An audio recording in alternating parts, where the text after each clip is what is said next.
La dilatation de l'estomac après la sleeve gastrectomie peut déterminer un échec, peut être responsable de la reprise pondérale et nous conduire à une chirurgie de rattrapage. Est-ce que cette dilatation est fréquente? Quel est l'effet sur l'apport calorique à 3, 6, 9, 12 mois et 18 mois? Quel est l'effet sur la reprise pondérale? La dilatation gastrique, pourquoi se vérifie? Comment définir un échec pondéral après une sleeve gastrectomie? Et que faire en cas d'échec? Donc, la dilatation de l'estomac après la sleeve gastrectomie, pour répondre à cette question, est fréquente. Oui, la fréquence a été estimée à plus de 50% à 18 mois dans une étude effectuée à Lyon en 2017. Et cette fréquence, cette dilatation n'était pas forcément responsable d'une augmentation de l'apport calorique quotidien et pas responsable non plus d'une perte insuffisante.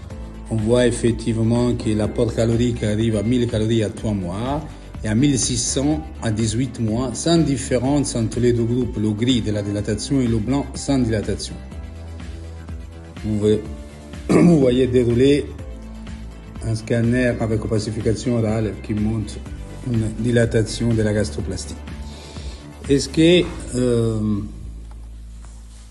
la dilatation a un effet sur la reprise pondérale? Bien sûr, si le patient il passe de manger un huitième d'une pizza à moitié pizza ou 3/8, l'effet favorisant la reprise peut exister car la dilatation sera majeure après 18 mois, plus de 600 cc.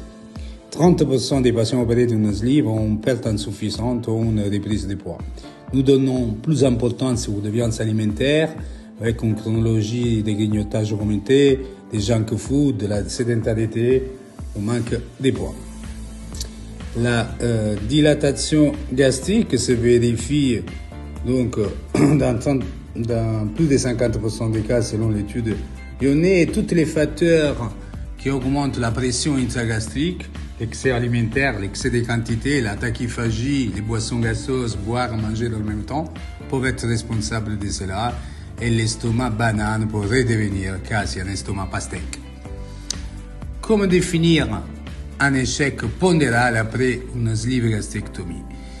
Moi, une augmentation de plus de 10 kg par rapport au poids minimum matin, le point à dire, une augmentation de plus de 25% de l'excès de poids, toute reprise de poids mal vécue et un retour à un IMC de plus de 35 sont clairement un échec. Quoi faire? Augmenter le sport, l'améliorer ou une reprise chirurgicale. Parmi les sports à pratiquer, la marche, le vélo, la natation, les circuits training Tabata, la musculation. L'alimentation est un facteur très important.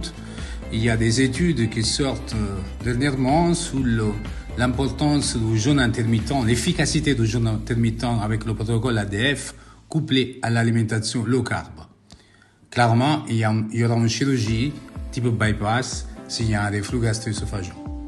C'est là, sur la droite, on retrouve l'étude sur le jeûne intermittent, à jour alterné, pratiquement on jeûne le lundi, le mercredi et le vendredi avec une alimentation low carb, 30% de carbohydrates, 35% de protéines, 35% de graisse.